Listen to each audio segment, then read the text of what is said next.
Hi, everyone. Happy Monday. Grab your teacups, your pens, and paper for part 3. This is the last part. We've been through a marathon of marketing plan, and we kind of broke it into, small parts so we could digest the information. And this is the last part. So yeah, welcome to part 3 of marketing plan. Grab your teacups, your pens and paper, and let's go. Mm. Part 3.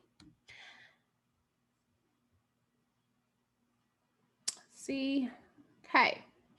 So here's a quick summary of part 2. We talked about the marketing and sales strategy. What was your marketing plan, your product promotion, the benefits of the product and service. We talked about the ownership and management team, who is part of your A team, the operation strategy, how are you going to be operating, and we covered financial plan. Of course, not in details, but I kind of covered the basics of what's needed in the financial plan. So exhibits and appendices. So this part comes as the end of, the end of the business plan and carries any other details that should be added to show that the idea you're putting on paper is valid, can be trusted, and stand the test of time. This includes studies you have made about selling them and marketing your product, a picture of your product you want to sell out, your permits, whatever is necessary for your organization, certificates of registration, intellectual rights for the property like patents, history of credits, resumes, materials for marketing, and another necessary legal document that will be needed for you to effectively run your business.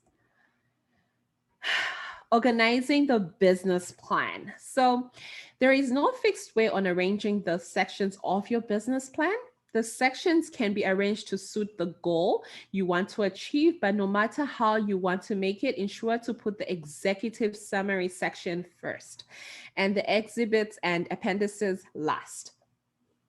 Excuse me. So in organizing a business plan document, please do it in such a way that it will give you the desired results and help you achieve the goal for which it is written.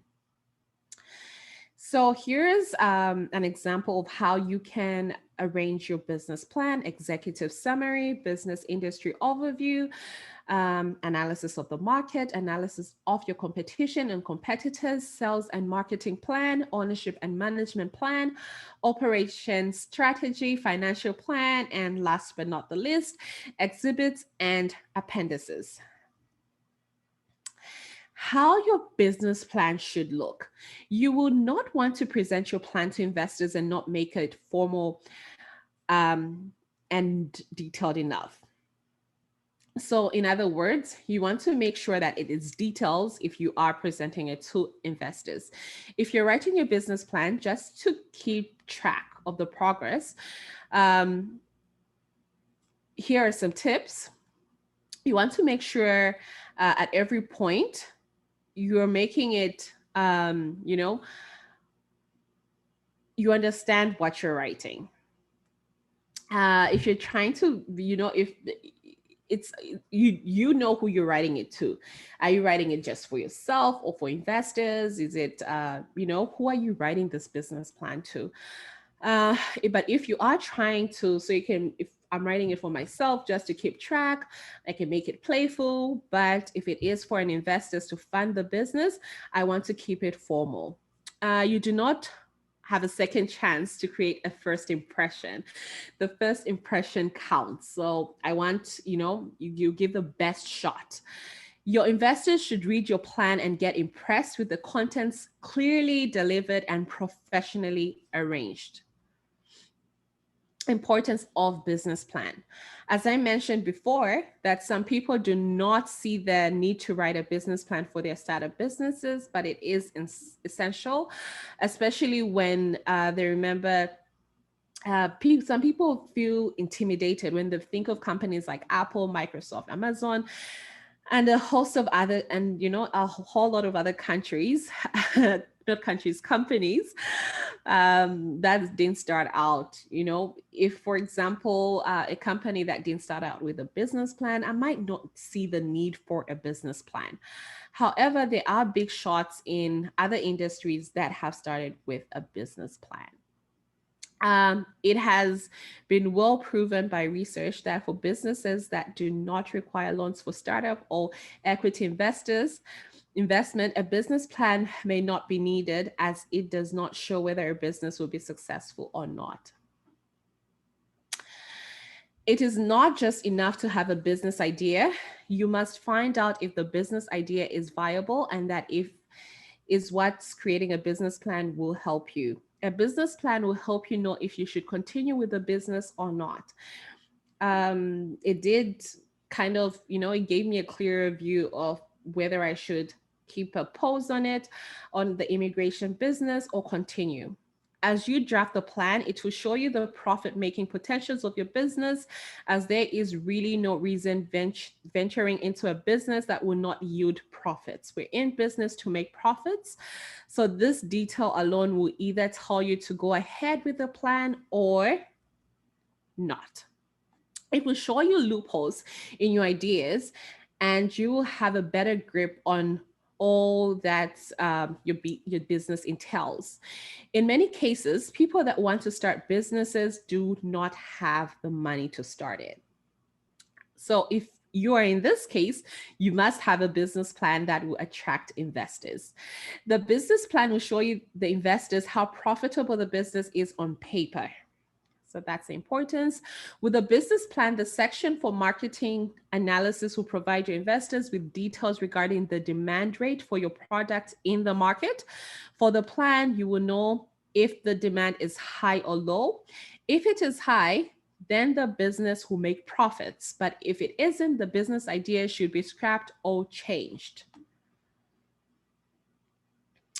So, I know the world is going digital, but bear in mind that no matter how digital we go, machines and the internet cannot fully substitute the traditional way of patronizing businesses in a physical location and the communication with agents that run the business. The best that can happen is a total blend of both AI, artificial intelligence, and human personnel. So in summary, a business plan is the due commitment that will prevent wastage of time, energy, and money on a business that will not be successful.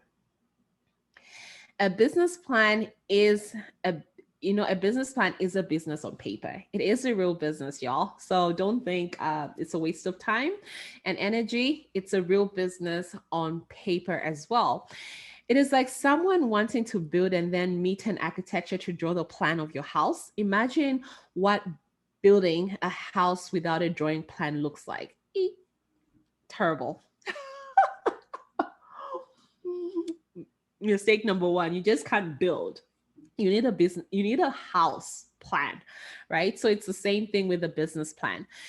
You can have it figured out in your head, but I bet you will get to a point of just anything goes. Yeah, whatever goes, right? So you need something that's structured.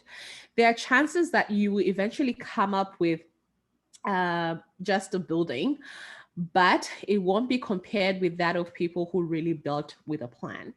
So you can run it by fluke, but it's going to show somehow. It's going to show as people are comparing it to your competitors. So whatever business you have, please make sure you do kind of write a business plan, make it a habit. As times are changing, the objectives of the business are changing. This means that you have to keep modifying your plan or change them totally to suit the changing times in the industry that your business is in. Multiple business plans due to the changing times are advised for businesses that want to keep being relevant in the market. As your business is growing and you need to expand, you need to improve on the former business plan you have to accommodate for the expansion. So it's not set in stone. You have to keep changing it based on what's going on. This is because expansion means more capital. Hence, a business plan requires to take care of that on paper. If you want to sell off your business, it is advised not to exclude plans, and the periods where the company was transferred to new owners in the updated business plan. So why business plan is necessary, especially for startups? To know if your business idea is possible, business plan gives your business the best survival chances to get funds.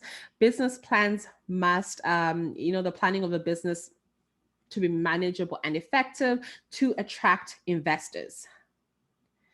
Okay, it really takes a lot of time and energy to put together a business plan, but the time and energy is worth it once you get something solid. So you need one as a startup business entrepreneur or one already in business. It will show you where you are going, where you are, and where you have been. I love it. So the components of a business plan, like a financial plan, marketing, and operating strategy, are useful for planning and running the everyday life of a business. This means that it should be modified from time to time. Business plan mistakes. Here are some mistakes that people make. Not writing at all, shady purpose of your business plan, shady business models, inadequate research work, not paying attention to what is real in the market, lack of thorough preparation of financial statements. Remember, I did talk about hiring an accountant if possible, planning or your financial planner or whoever is good in finances, putting the plan in a corner after writing it. I must complete the plan. That is it, everyone. Grab your teacups. I would like to hear your feedback. What did you think? What do you think of module 1? Was it helpful? And then if you are starting a business, here's your homework. I want you to go through every section we have talked about and actually write a business plan. Something that I didn't include in this business plan was milestones, which is also considered timelines. So when was my business name availability going to be done? Opening of bank accounts. When was it going to be done? Travel agent certification. When was it going to be done? If you're writing it for an investor, they want to know all this. When are you getting your certification? When is your logo design going to be completed? When are you completing the development of application? Whatever it is, whatever milestone will be needed, they want to know everything. They are investing in your company after all. They're putting in a lot of money, so they want to find out what's going on. And at the end, I also included a business plan disclaimer and confidentiality, meaning if I do give it to an investor, I hope they are keeping it confidential and not just sharing it with any Jim and Jack. So that's it from me. Please remember, your homework is write a business plan for your business, however small or big your business is. Please write out something, draft something, so you can actually see where your business is going, where you've been, where you are now, and where you are going. That is your homework. Apart from it, please, I cannot wait to see you next week as we are starting another interesting module. I will not say what module it is, but make sure you are here on time with your cups ready, your pen and paper, and you're ready to rock and roll. So that's it. I hope you enjoyed part 1, part 2, part 3. I'm exhausted. For me, it was like a whole 1 hour kind of session, but I broke it down for you guys because on Tea with Vessel, that's what we do. We have business and pleasure at the same time. Grab your tea. I can't wait to hear the business gossip from you all. Make sure you do your homework. Talk to you next week. Bye.